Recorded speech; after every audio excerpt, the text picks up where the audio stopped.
আসসালামু আলাইকুম শিক্ষার্থীবৃন্দ, দ্বাদশ শ্রেণীর ছাত্রছাত্রীরা সবাই ভালো আছো তো? অনেক দিন পরে তোমাদের সাথে দেখা। করোনার কারণে আমরা অনেক পিছিয়ে গিয়েছি। যাক, এর মধ্যেও আমাদের লেখাপড়া তো করতে হবে। আল্লাহ চায় তো সব কিছু ঠিক হয়ে যাবে। করোনা আমরা জয়ী হব ইনশাআল্লাহ। আল্লাহ পাক আমাদের জয়ী করার তৌফিক দান করুন। তো তোমরা তো ইতিমধ্যে সেকেন্ড ইয়ারে উঠে গেছো, পড়াশোনা তো থেমে থাকবে না। যাক, আমাদের প্রিন্সিপাল স্যারের বদলতে আমরা অনলাইন ক্লাসের ব্যবস্থা করতে পেরেছি। সবাই স্যারকে আমার অসংখ্য ধন্যবাদ, আমাদের সবার পক্ষ থেকে স্যারকে ধন্যবাদ। আসসালামু আলাইকুম। আমি তোমাদেরকে আজকে, আমার নাম তো সবাই জানো, দিলার আপা। তো আজকে আমি তোমাদেরকে পড়াবো জীববিজ্ঞান দ্বিতীয় পত্রের দ্বিতীয় অধ্যায়ের প্রাণী পরিচিতির পর্বগুলো তোমরা পড়ে আসছো। পরিফেরা, নিডারিয়া, সিলেন্ডারাটা, এই যে পর্বগুলো ছিল, কয়টি পর্ব ছিল আমাদের? মোট 8টি পর্বর মধ্যে আমরা নিডারিয়া পর্বটিকে পূর্বে কি বলা হতো? সিলেন্ডারাটা বলা হতো, তাই না? এই পর্বের প্রধান বৈশিষ্ট্য হচ্ছে সবচাইতে আকর্ষণীয় একটি পর্ব এই পর্বের প্রাণীরা, তাই না? এবং এই পর্বের আরেকটা বৈশিষ্ট্য হচ্ছে এই পর্বের প্রাণীরা ডিপ্লোব্লাস্টিক অ্যানিমাল, অর্থাৎ দ্বিস্তরী, তাই তো? আচ্ছা, এরপর আজকে আমি যেটা তোমাদেরকে আলোচনা করব সেটা হচ্ছে আমাদের এই পর্বের একটি প্রাণী হচ্ছে হাইড্রা। আরও আছে, উদাহরণ দেওয়া যেতে পারে জেলিফিশ, কোরাল রিফ। তোমরা সবাই জানো এই কোরাল রিফ বাংলাদেশের কোরাল রিফ আমাদের দিয়ে সাগরের যে সেন্ট মার্টিন দ্বীপ, কক্সবাজারে টেকনাফে অবস্থিত এই সেন্ট মার্টিন দ্বীপ আমাদের এই কোরাল দিয়ে কিন্তু তৈরি হয়েছে। এই প্রাণীর একটি বৈশিষ্ট্য। আচ্ছা, যাক, অত সব কথার দরকার নাই, তোমরা শুধু জেনে রাখো যে এই প্রাণীদের বৈশিষ্ট্যগুলো কিছুটা জেনে রাখো। আচ্ছা, এই পর্বের আজকে আমি যে হাইড্রার কথা বলছি, হাইড্রার আজকে আমি পড়াবো তোমাদের চলন বা লোকোমোশন ও জনন। হ্যাঁ, এখন এই চলন বলতে প্রথমে তোমাকে জানতে হবে চলন কি, চলন আসলে কি, চলন কি? এই যে আমি হেঁটে আসলাম, আমরা হেঁটে আসলাম, পায়ের উপর ভর দিয়ে হাঁটি, তাই না? তো এখন এই প্রাণীরাও চলাফেরা করে থাকে। 2টি স্তর দিয়ে গঠিত তাদের দেহ, তারপরে তারা চলাফেরা করে, তাই তো? কিন্তু চলন কাকে বলে আগে আমাকে এটা ভালো করে জানতে হবে। কেন চলন হয়? চলন হচ্ছে যে প্রক্রিয়ায় জীব তার জৈবিক প্রয়োজনে নিজ প্রচেষ্টায় এক স্থান থেকে আরেক স্থানে গমনাগমন করে বা স্থানান্তরিত হয়, তাকেই আমরা বলে থাকি চলন। এটি প্রাণীর একটি সহজাত আচরণ বা বৈশিষ্ট্য বলতে পারো। আচ্ছা, এখন কেন চলাফেরা কেন মানুষ করে বা যে কোনো প্রাণী কেন চলাফেরা করে? এই চলাফেরা করার উদ্দেশ্য হচ্ছে আমার সামনে একটি প্রতিকূল পরিবেশ বা যে কোনো জীবের সামনে একটা প্রতিকূল পরিবেশ মোকাবেলার জন্য, জননের জন্য, খাদ্য সংগ্রহ করার জন্য, তারপর আমার আত্মরক্ষার জন্য, বিনোদনের জন্য আমরা এক স্থান থেকে আরেক স্থানে কি করি? গমনাগমন করে থাকি। হাইড্রা সেই রকম, সে তোমার গিয়ে এক স্থান থেকে আরেক স্থানে গমন করে থাকে। হাইড্রা আমরা সবাই জানি, হাইড্রা কি? যে কোনো বস্তুর সাথে অথবা নিমজ্জিত কোনো বস্তু বা উদ্ভিদের গায়ে সংলগ্ন থাকে। তবে বিভিন্ন উত্তেজকে সাড়া দেওয়ার জন্য হাইড্রা এক স্থান থেকে আরেক স্থানে গমন করে অথবা খাদ্য গ্রহণের জন্য স্থান ত্যাগ করে। এই যে স্থান ত্যাগ করে, এটাই হচ্ছে হাইড্রার চলন বা লোকোমোশন। এখন এই চলনটা সম্পূর্ণ হয় হাইড্রার কি দিয়ে? হাইড্রার দেহ প্রাচীরের মধ্যে রয়েছে সংকোচন ও প্রসারণশীল পেশিতন্তু ও নেমাটোসিস্ট। এই নেমাটোসিস্টের সাহায্যে এই চলনটা সম্পূর্ণ হয়ে থাকে। চলনের প্রকারভেদ। চলন তোমার গিয়ে বিভিন্ন প্রকারের হয়ে থাকে হাইড্রার চলনগুলোর 1 নাম্বার হচ্ছে লুপিং বা হামাগুড়ি, 2 নম্বরে সমারসল্টিং বা ডিগবাজি। এই নামগুলোর সাথে তোমরা নিশ্চয়ই পরিচিত। হামাগুড়ি, বাচ্চারা হামাগুড়ি দেয়।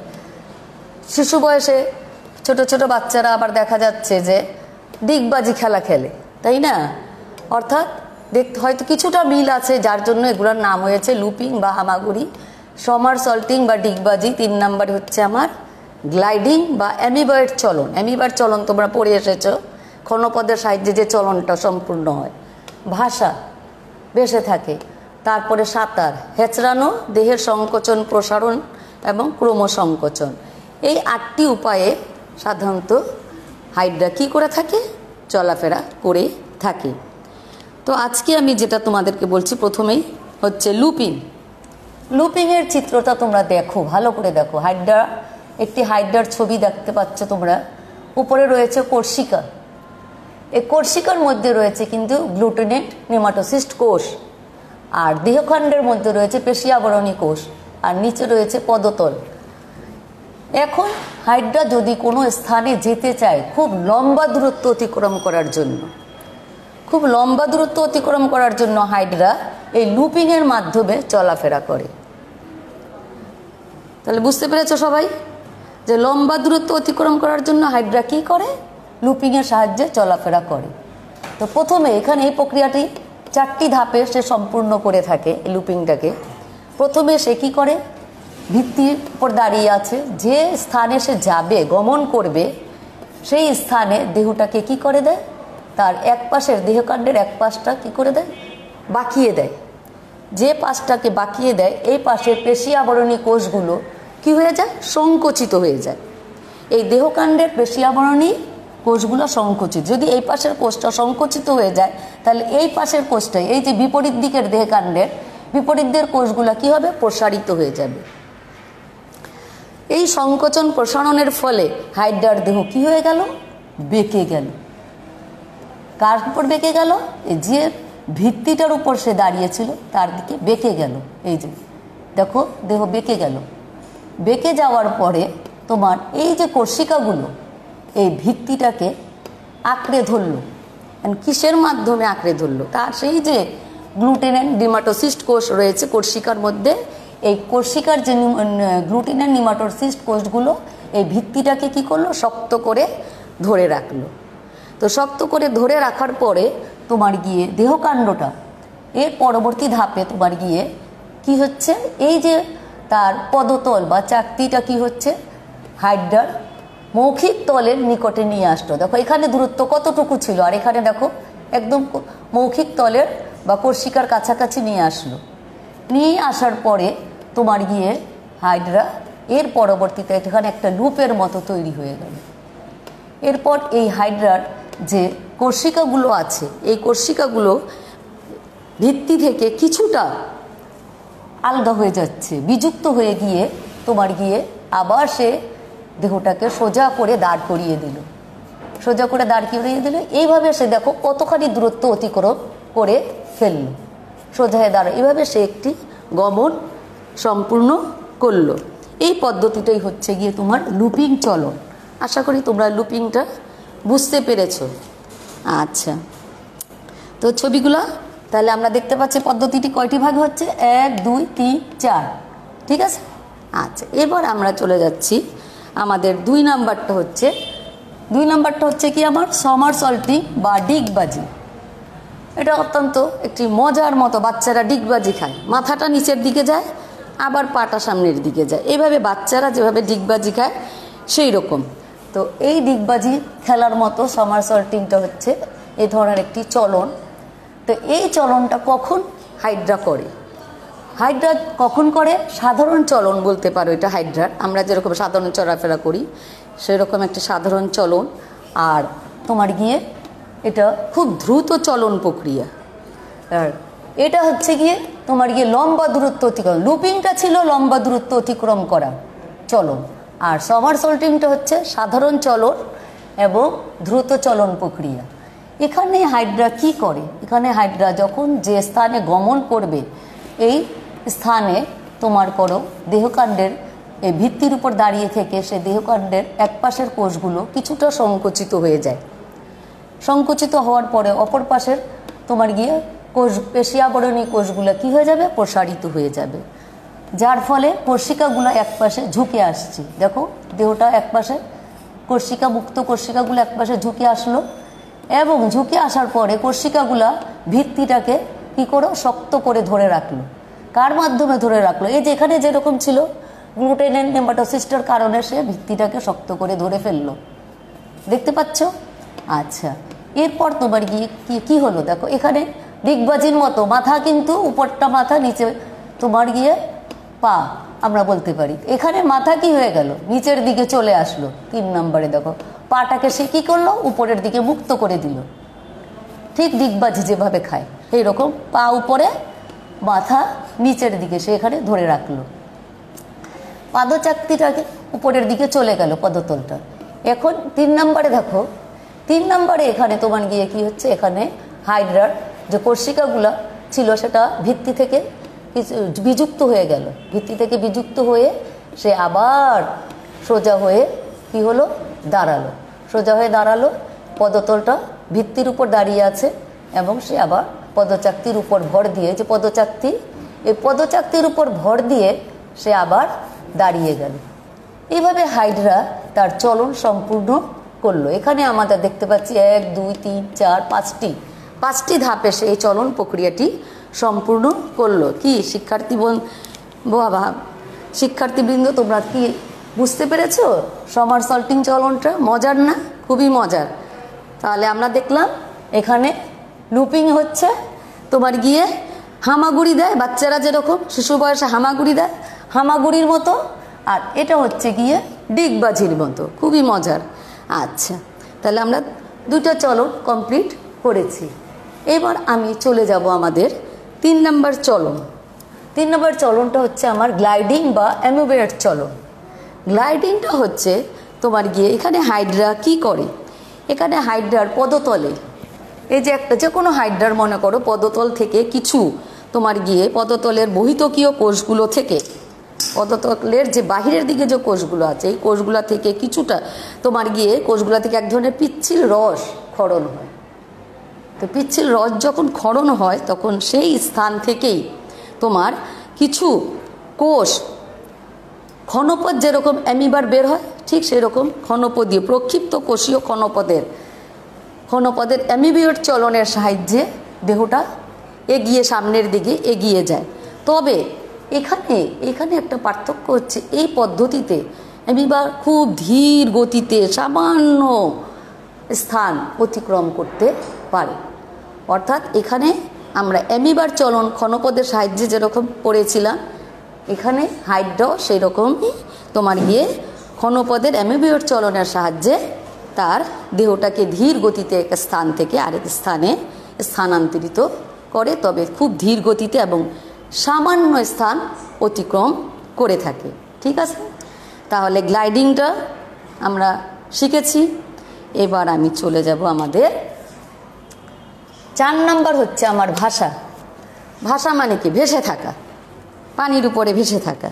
তা হাইড্রার পদতলে এখানেও বৈতকীয় কোষ থেকে কিছু গ্যাসীয় বুদবুদ বের হয়। এখন হাইড্রা তো আমরা জানি কোনো কিছুর সাথে আটকে থাকে, হয়তো পাতা অথবা উদ্ভিদের ডাল অথবা কাঠের টুকরার সাথে আটকে থাকে। কিন্তু যদি কোনো কারণে তার পদতল থেকে কিছু বহিঃকোষীয় কোষ থেকে কিছু গ্যাসীয় বুদবুদ সৃষ্টি হয়, মনে করে গ্যাস বের হচ্ছে পদতল থেকে, তো পদতল থেকে যদি গ্যাস বের হয় তাহলে তো পদতলটা কী হবে, সেই জায়গায় থাকবে, সেই জায়গায় কিন্তু ফিক্সড থাকবে না। সেখান থেকে সেই পদতলটা কী হয়ে যাবে, হাইড্রা বিচ্যুত হয়ে যাবে স্থান থেকে, এবং তখন সে পানির মধ্যে হাইড্রা কি হবে, এই যে দেখো, এই যে পদতলটা দেখো, এই যে পদতল, এই পদতলের যে বুদবুদ বের হচ্ছে, হাইড্রা কি হচ্ছে তখন উপর দিকে পাটা এবং নিচের দিকে কর্ষিকাগুলো রেখে সে কি হচ্ছে পানির উপর ভেসে থাকে।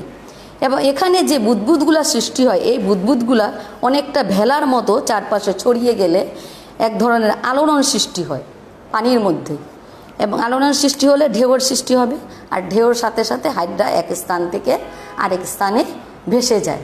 তাহলে ভাষাটা বুঝতে পেরেছ আশা করি।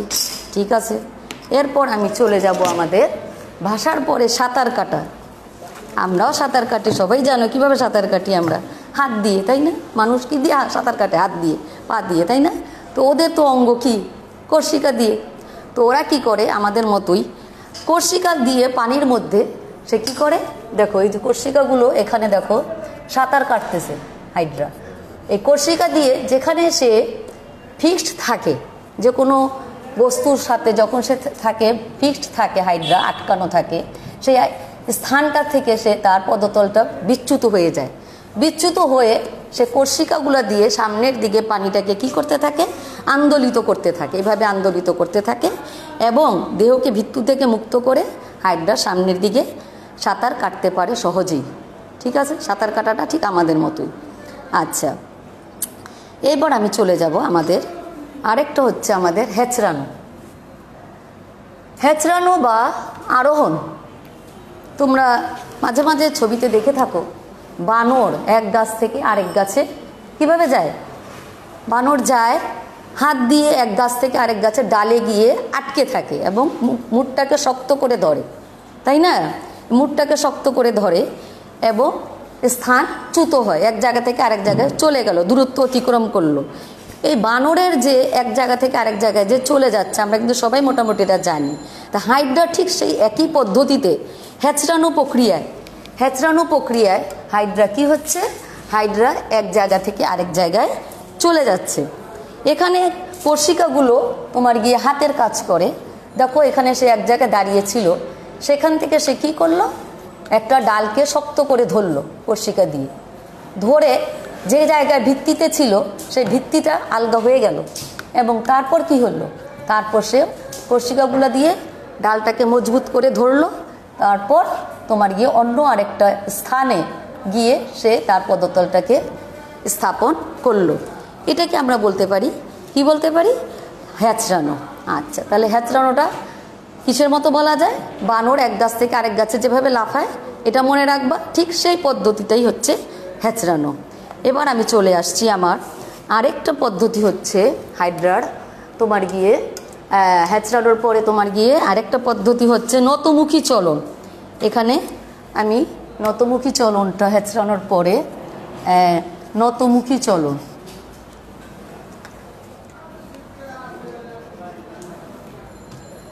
নতমুখী চলন এটা হবে 7। তারপর 8 নম্বরটা হচ্ছে দেহের সংকোচন প্রসারণ, আর 9 নম্বরটা হচ্ছে ক্রমসংকোচন। নতমুখী চলন মানে কি, নিচের দিকে মুখ করে থাকা। হাইড্রার কোর্সিকাগুলো কিভাবে থাকবে, নিচের দিকে মুখ করে থাকবে। এখানে হাইড্রা তার পদতলের উপর তোমার গিয়ে বেস করে তো দাঁড়িয়ে থাকে, যে কোনো ভিত্তির উপর সে পদতলের মাধ্যমে সে দাঁড়িয়ে থাকে এবং কোর্সিকাগুলো মাথার উপরে থাকে, মুখতলের উপরের দিকে থাকে। আর এখানে ঠিক উল্টোটা হচ্ছে কোর্সিকা ঠিক ভিত্তির উপর দাঁড়াবে আর মাথাটা থাকবে উপরে, পাটা থাকবে উপরের দিকে।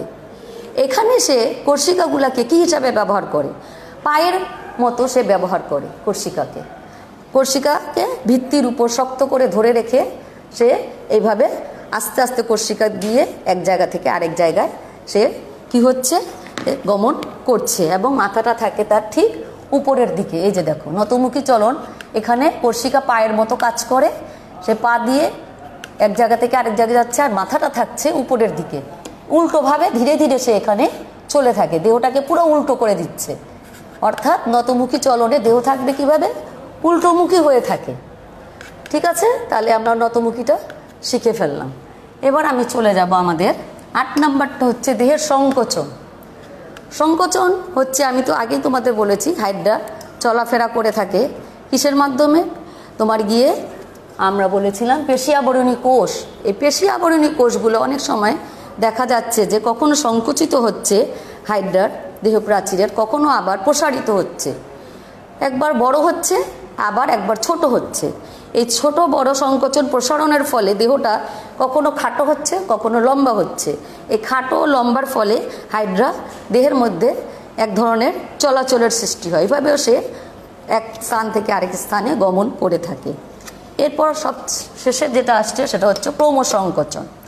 ক্রমসংকোচনটা হচ্ছে তোমার এখানেও তোমার হাইড্রার দেহকোষের অর্থাৎ দেহ প্রাচীরের এক পাশের কোষগুলো যদি সংকুচিত হয়, অপর পাশের কোষগুলো হচ্ছে প্রসারিত হবে, যার ফলে অনেকটা আঁকাবাঁকা, সাপ যেরকম চলাফেরা করে আঁকাবাঁকা, সেইভাবে সে এক জায়গা থেকে আরেক জায়গায় চলাফেরা করে থাকে। এই ধরনের চলনকে বলা হয় ক্রমসংকোচন, অর্থাৎ এই চলনটা কিসের মতো? সাপের মতো। তো এই ছিল আমাদের চলনের প্রকারভেদ। আমরা 8টা প্রকারভেদ পড়েছি। তো 8টা প্রকারভেদ মোটামুটি, প্রথমটা ছিল লুপিং, সমারসল্টিং, গ্লাইডিং, ভাষা, সাঁতার, হেঁচড়ানো, নতমুখী চলন ও দেহের সংকোচন প্রসারণ ও ক্রমসংকোচন। এগুলো তোমরা খাতায় লিখে নাও, তাহলে তোমাদের বুঝতে সুবিধা হবে। আচ্ছা, যাই হোক, তো আমরা চলনটা মোটামুটি কিছুটা হলেও বুঝতে পেরেছি, আশা করি সবাই বুঝেছ। আচ্ছা, এবার আমি চলে যাব আমাদের দ্বিতীয় যে টপিকটা ছিল আমাদের জনন। জনন কি?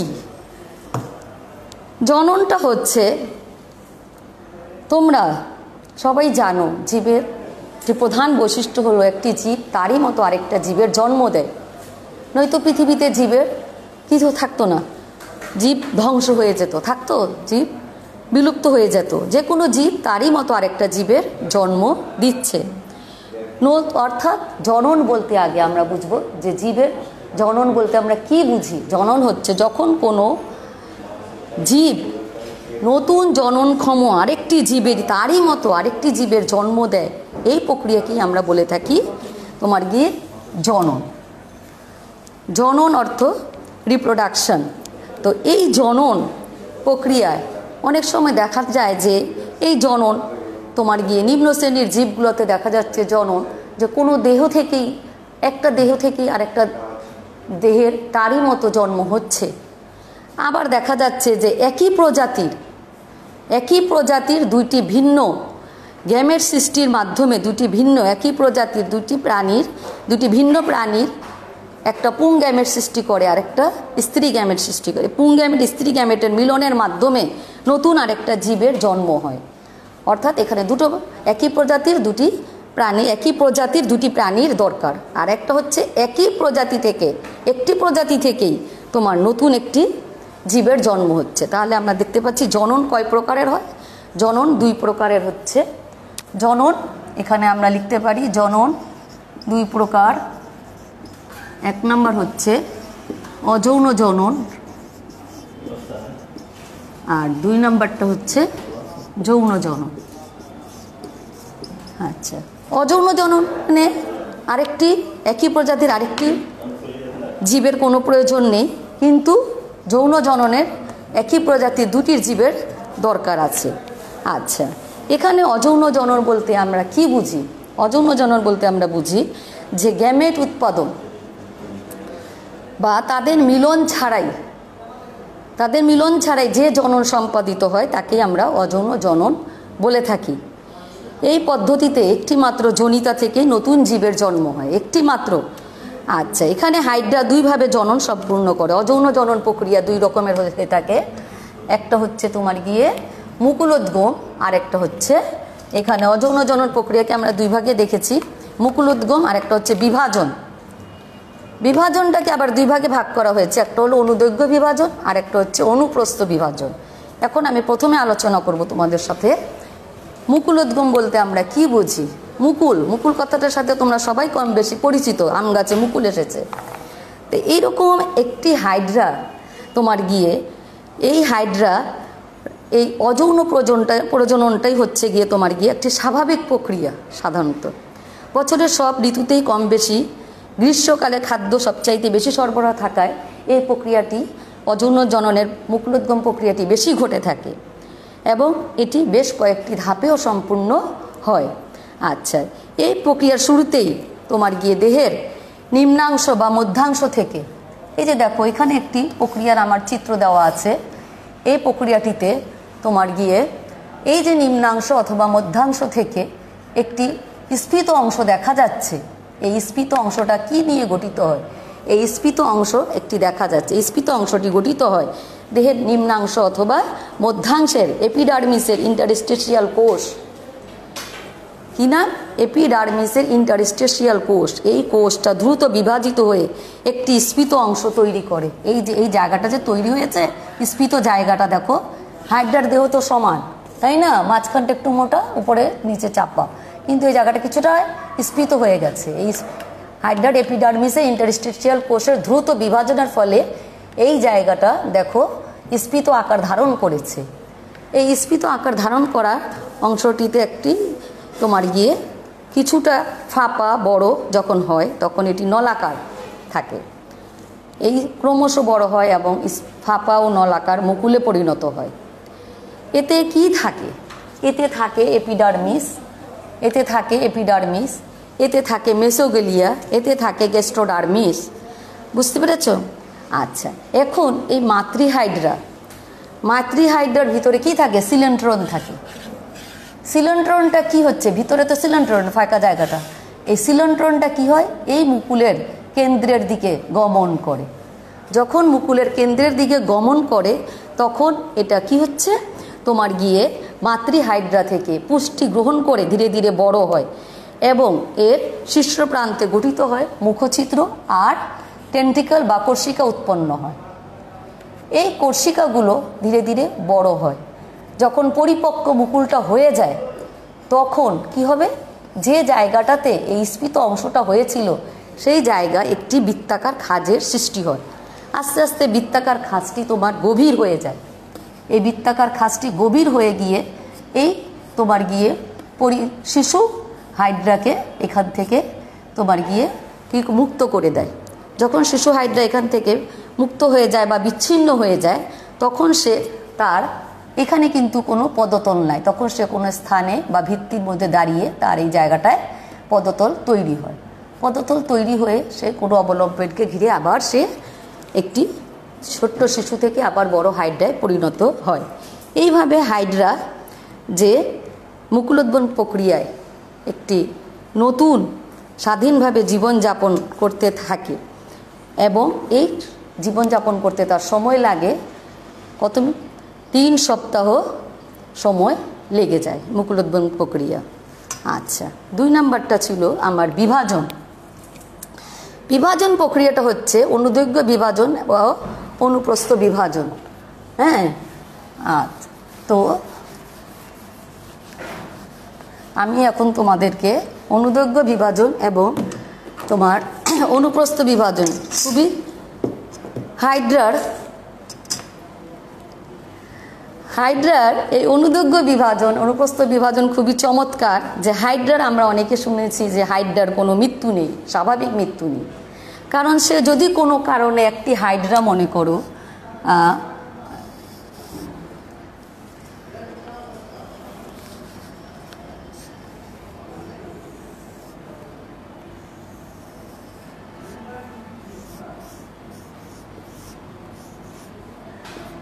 এইভাবে যদি কোনো কারণে মনে করো হাইড্রার 2টি ভাগে বিভক্ত হয়ে যায়, 2টি ভাগে বিভক্ত হয়ে গেল, অথবা এইভাবে বিভক্ত না হয়ে এইভাবেও আলাদা 2টি ভাগ হয়ে গেল,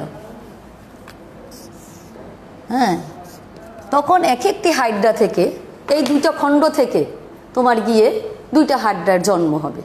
তাহলে আমরা বলতে পারি না হাইড্রার কোনো স্বাভাবিক মৃত্যু নেই। তাহলে কিভাবে হয়? এই হাইড্রার যে দেহের ভিতরে যে তোমার গিয়ে কোষগুলো থাকে, যে কোষ থাকে সেই কোষগুলো তোমার গিয়ে এত দ্রুত বিভাজিত হয় যে বিভাজনের ফলে তোমার প্রতিটা হাইড্রার খণ্ডাংশ থেকে একটা করে নতুন হাইড্রার জন্ম নেয়। আচ্ছা, এখানে তোমার গিয়ে ইন্টারস্টিশিয়াল কোষগুলো কাজ করে। দেহ প্রাচীরের ভিতরে যে ইন্টারস্টিশিয়াল কোষ আছে সেই কোষগুলো কাজ করে। এই ধরনের পদ্ধতিকে আমরা রিজেনারেশনও বলতে পারি। আসলে বিভাজনটা কিন্তু আমরা বলতে পারি যে এটা কোনো স্বাভাবিক জনন প্রক্রিয়া নয়। আর সেই জন্য এই পদ্ধতিটাকে সাহায্যে যে হাইড্রার যে নতুন নতুন হাইড্রার জন্ম হচ্ছে, হাইড্রার স্বাভাবিক মৃত্যু নেই, এটার উপর একটা প্রশ্ন তোমাদের চলে আসে। তো অনুদৈর্ঘ্য হচ্ছে গিয়ে তোমার যখন লম্বায় তোমার হাইড্রাটা 2 ভাগে বিভক্ত হয়ে যাবে তখন তাকে আমরা বলবো অনুদৈর্ঘ্য।